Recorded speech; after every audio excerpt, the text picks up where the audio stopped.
ನನಗೆ ಸಾವು ಬಂದರೆ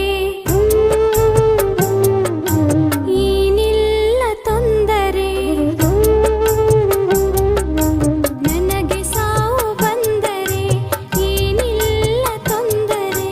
ನಿನ್ನ ಮುಂದೆ ಈ ಪ್ರಾಣ ಹೋಗಲಿ, ಮುತ್ತೈದೆ ಭಾಗ್ಯ ನನಗೆ ದೊರಕಲಿ.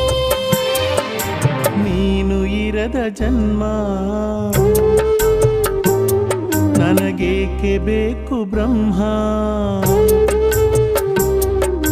ನೀನು ಇರದ ಜನ್ಮ ನನಗೇಕೆ ಬೇಕು ಬ್ರಹ್ಮ. ಜೊತೆಯಲ್ಲೇ